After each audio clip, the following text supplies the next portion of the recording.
23, 25. You got to think about it. Creflo Dollar, I don't even know his real name. His real name can't be Creflo Dollar. That's it. It's his name. He changed it to that? He had to change that. That's his name. His name is... It couldn't, I got to look it up. That can't be his real name. Creflo means create a flow.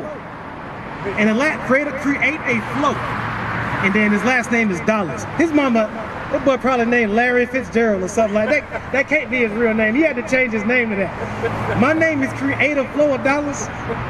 Nah, that man said he was gonna put a ATM in the church and start lining people up with machine guns. And who ain't ever got the money, he finna mow them down. He said that. You know what I'm saying? Yeah. But people believe in them lying doctrines so much, and our minds are so simple, we would rather give money to try to get into the kingdom instead of doing what God say. Because black folks don't like responsibility. I don't want to be good. Why drink moderately when I can get drunk, feel good? Why have one wife when I can go out and have 100 hoes? The flesh like that. But in the spirit, we got to do what God say and learn to love good and hate evil. Read that. The book of Jeremiah, chapter 23, verse 25. I have heard what the prophet said, that prophecy lies in my name, saying, I have dreamed, I have dreamed. Who said that? I have dreamed. I've heard the prophets telling my people lies, saying, I done dreamed the dream. Who said that? I have a dream that all white babies and brothers that hold hands, Martin Luther King. Now, we don't want to down talk our brothers, because you got to love a brother that lost his life for his people. Right. You got to love that. And we got freedom of speech because of brothers like him, brothers like Malcolm. Now we can come out here and speak against these kingdoms that destroy us. But the Bible is telling you what the false prophets, the way they speak. Right, read from the top again. The book of Jeremiah, chapter 23, verse 25. I have heard what the prophet said, that prophecy lies in my name, saying, I have dreams, I have dreamed. How long shall this be in the heart of the prophets, that the prophecy lies? Yea, they are prophets of the deceit of their own heart. Those are prophets, and they deceive the people, prophesying things out of their own mind. I have a dream. He was a Christian pastor that believed in Gandhi. He believed in the teachings of Gandhi. So he's never taught what the Bible is saying to do, because he had church on Sunday. We know the Sabbath is on Saturday. So his whole thought process was that the blacks and the whites and the other nations can be one. But God never told us to do that. God separated the nations from the beginning. When we was in the wilderness, he separated us. Give me Deuteronomy 32 and verse 7, I believe it is. God never intended on us to dwell together and be one people. God separated the nations. And God put the Israelites up on high to rule over all the nations. That's our lot. The only reason we're not in that situation right now is because we broke the commandments. But we're waking up. Read that. The book of Deuteronomy, chapter 32, verse 7. Remember the days of old. Consider the years of many generations. Ask thy father, and he will show thee. Thy elders, and they will tell thee. So to ask our fathers, we the Israelites, right? So we're flesh and blood related to Moses, Matthew, Mark, Luke, John, Joshua. The way we ask our fathers of the things of old is by reading the Bible. Because as a father, you read the Bible, you pass the knowledge down to your child, right? That's what these prophets did. They wrote these great things and passed them down to the people. So God is saying, ask your fathers of old if you want to know the truth. Read. Deuteronomy chapter 32, verse 7. Remember the days of old. Consider the years of many generations. Ask thy father, and he will show thee. Thy elders, and they will tell thee. Verse 8. When the Most High divided the nations their inheritance. God did what? Divided the nations their inheritance.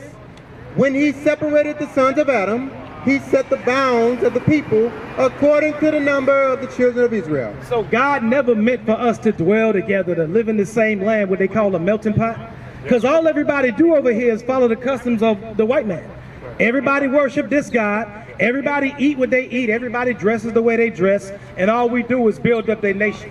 But we read in the Bible where God said, I separated the sons of Adam and all the nations and gave them their lot of inheritance.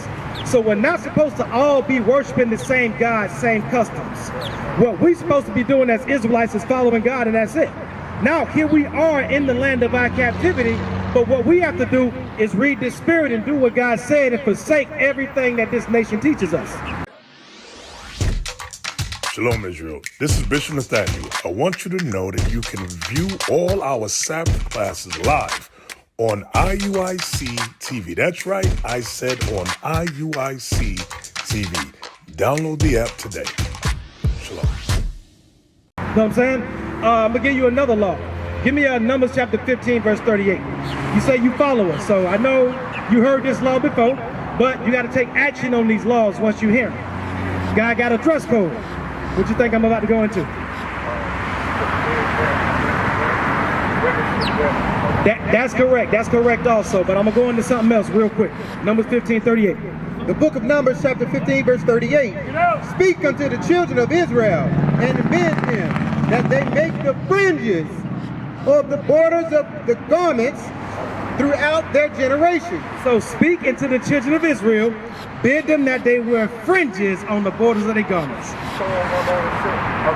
All praise to the Most High. You got your wife doing that? All praises. What I'm talking about. Okay. Okay. Where you live at? What city? Okay, you here. You said, okay, you mentioned Orlando. Okay. Okay. All praises. All those fringes, you can get them on Amazon.com. They send them straight to your house. You can go to Joanne Fabrics. What's another one? Hobby Lobby. Okay. All praises. All praises. Okay. We're gonna read the rest. I'm gonna make sure you're doing it according to the law, because we've seen people with the wrong border of blue, all of those things like that. So we're gonna read it from the top again. Numbers chapter 15 verse 38. Speak unto the children of Israel and bid them that they make them fringes in the borders of their garments throughout their generations, and that they put upon the fringe of the borders a ribbon of blue. So you got that part right. What the ribbon was supposed to be blue. Blue ribbon right here. The purple shirt is not the law. So he's speaking on the fringes. The fringes can be any color, but the ribbon has to be what? Ribbon of blue. So the ribbon has to be blue. Okay. Make sure. Yeah. Same place. Joanne Fabrics, Hobby Lobby, Amazon.com. When you get your fringes, make sure you get a roll of a ribbon of blue. They cheap.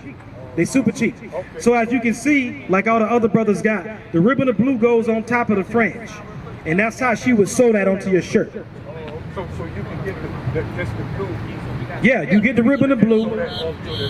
Right on top of the fringe. On top of the border on that shirt. Yep, so make sure you show your wife that. All right, we're gonna read it from the top again. The book of Numbers chapter 15 verse 38. Speak unto the children of Israel and bid them that they make them fringes in the borders of their garments throughout their generations, and that they put upon the fringe of the borders a ribbon of blue. So that ribbon of blue got to go on there. Read.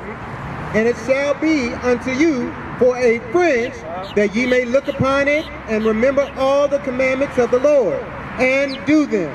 Right. So that's the point of wearing the fringes. We should want to do the laws anyway, but looking down at these fringes and seeing them on your shirt will remind you that, hey, I'm an Israelite, I'm not going to get drunk. I'm an Israelite, I'm not going to smoke weed. I'm an Israelite, I'm not going to cheat on my wife. But remember that border blue. I'm going to have one of the guys, she's sitting in the truck right there. Okay. I'm going to have one of the guys walk over so she can see. Now listen, don't let that deter you from coming to the school, because we got to get right. So don't think that because you ain't got the ribbon of blue. Right. Don't think. Like I said, I've been trying A little over a year. We just got to school. We branched off from Orlando. So we have schools all over the place. So we have one here in Seminole, Florida, which is basically St. Pete. Still, like I said, like 30 minutes away from it. Yep. Okay. Give me 2nd Ezra chapter 14 real quick. One more scripture. 2nd Ezra chapter 14, because you got your wife on board, right? You teach her the laws and stuff? Yeah. Okay, she's with it? All praise to the Most High. Okay.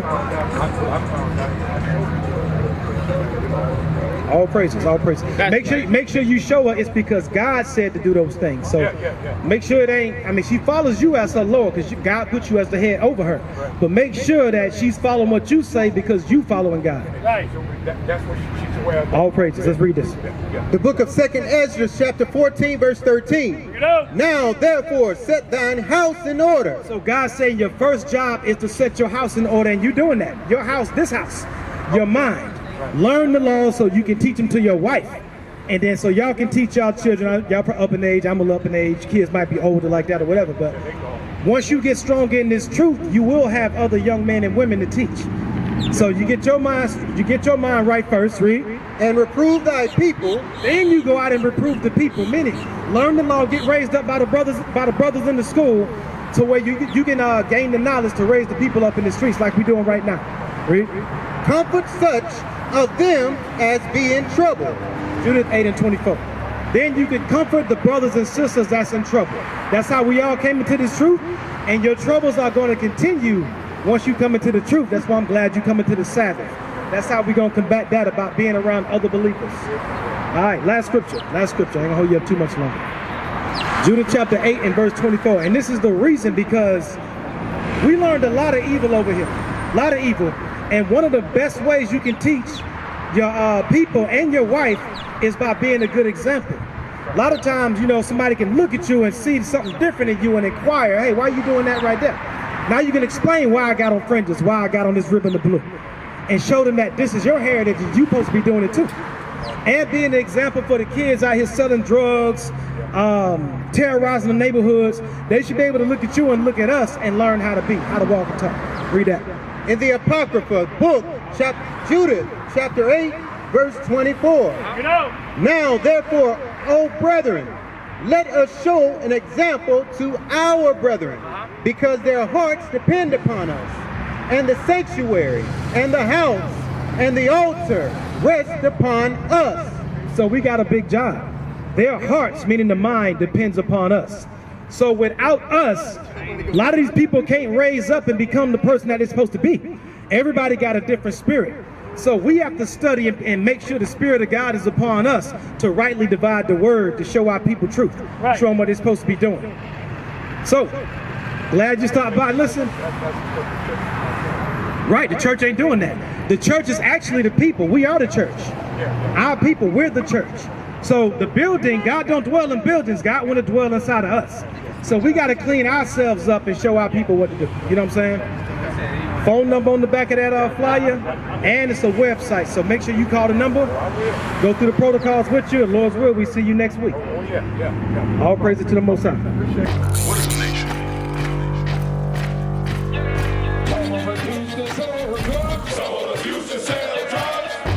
Nation is men leading by example.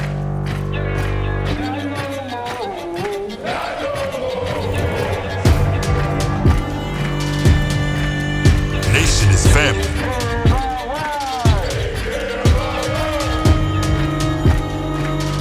Nation is community. Nation is children with role models.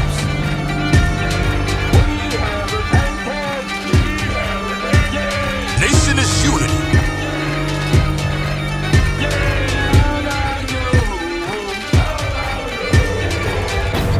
Nation is you. And finally, my brethren, be strong in the Lord. His word